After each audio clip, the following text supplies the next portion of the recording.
If I had to tell somebody about my story for the first time, my parents divorced when I was about 7 or 8 years old. My real dad, he had a problem with women. Seemed like every relationship, every secretary he had, he was screwing around with. My dad would come pick us up, do things when it was his weekend. And when we would leave him, he would give me hot rod magazines. That's kind of how pornography really got started in my life, looking in the back and having advertisements of girls wearing bikinis and things like that. And so my brother walked in on me masturbating one day. You would think that would cause me to stop or to see that as accountability. It did not. It led me into not immediate pornography, but it led me into a relationship with a young lady at 15 years old who asked me, hey, would you like to have sex? But I was drawn to that sexual activity because it made me feel connected to that person. And I longed for that. The porn addiction came later when I didn't have that. It became an escape for me from my family. And that wasn't just that one girl at 15, it was from that point on, it was every relationship that I had.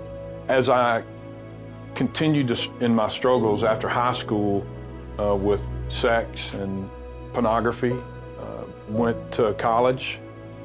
I was irritated and upset that I didn't get a college scholarship to play football, and so I had to go to Baptist Bible College in Springfield, Missouri.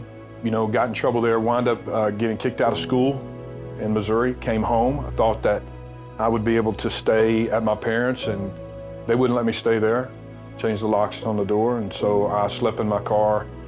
During those 13 months, thought a lot about my addiction, alcohol, drugs, pornography. And then I had some guys come to me and say, hey, listen, they're starting a football program at Hardin-Simmons.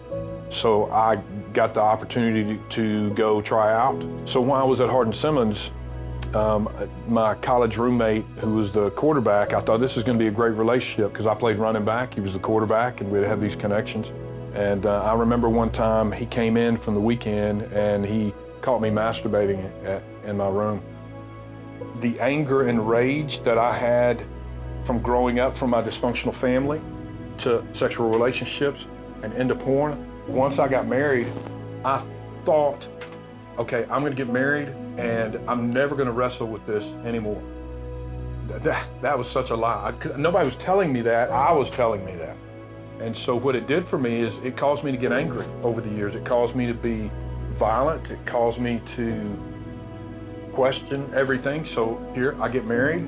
I'm thinking sex is gonna be great. It was great, but when it wasn't enough, and when she ticked me off or dissatisfied me, then guess what I would revert back to? The thing I knew the most. The thing that gave me the adrenaline jump. The thing that took it away for a few minutes.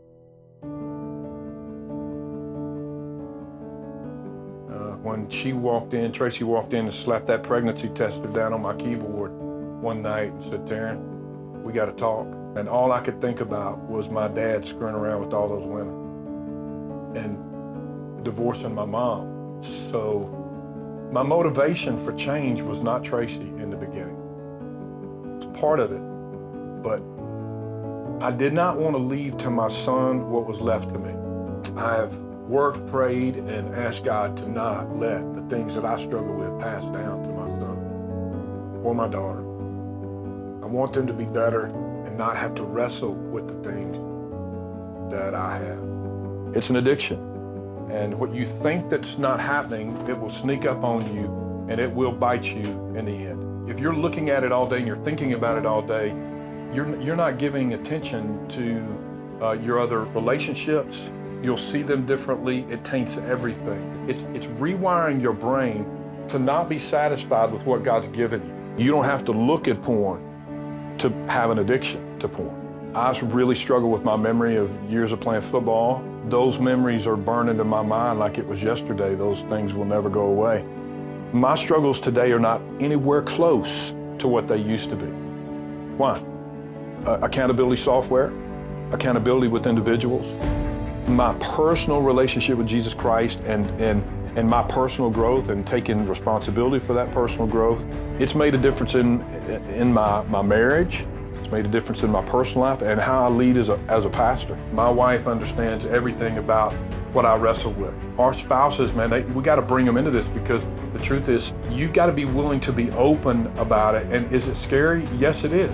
But when you find those people that you can share your mess with, there's nothing you can't work through. But if you hide it in the dark, it'll never come out. And it will always be a corner of your life that you hide. And there's no freedom in that. And my family's played a huge part in walking me through accountability, just loving me through things in life. And I wouldn't be here without them.